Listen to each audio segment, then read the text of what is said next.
Hi Live Fit friends, this is Live Fit with Laura on this very windy, chilly, rainy morning. Each day, rain, snow, or shine, we get our exercise.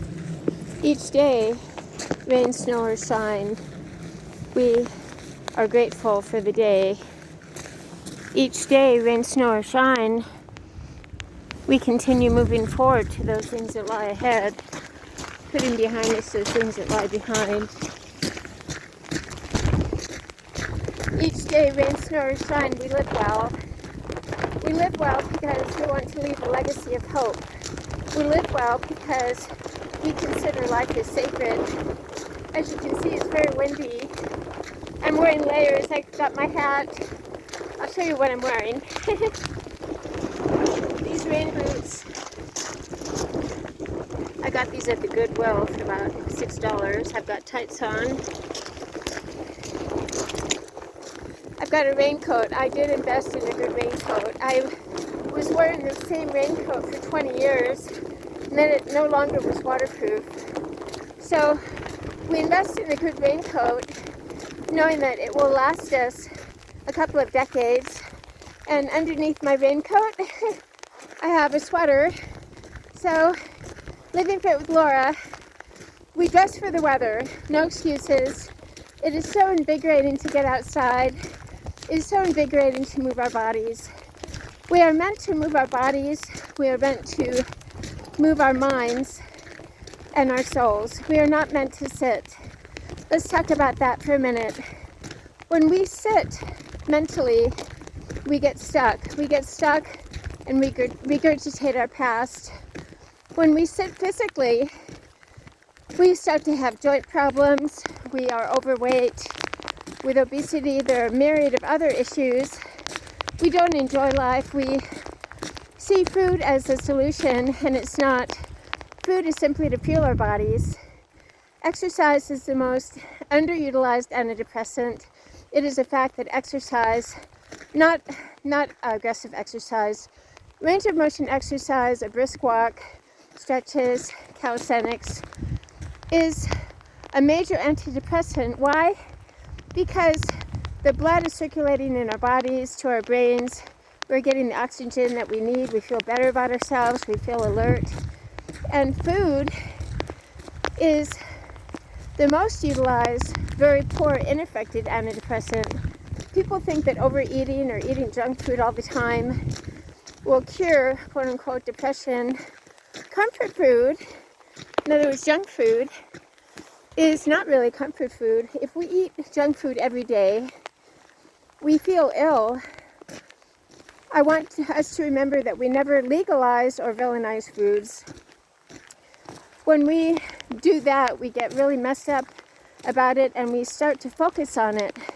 We eat when we are hungry, we stop when we are satiated, not full.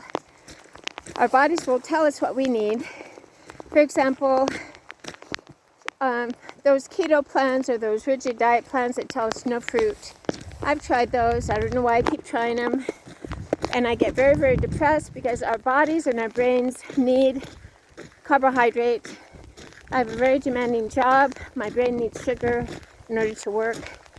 And I say to myself, what's wrong with an apple? Nothing's wrong with an apple. Unless we are diabetic and we cannot process the sugar. What's wrong with a banana? Nothing. We eat one ingredient foods. Every now and then I have a piece of dark chocolate. I had a piece of cake at an anniversary party at my job.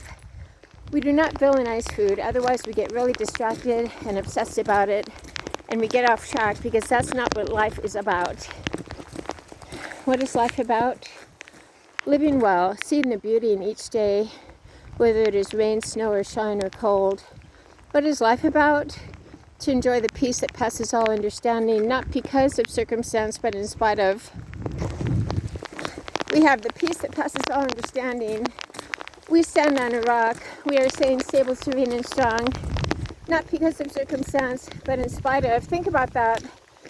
I did not live well for many years because I was comparing my life to other people.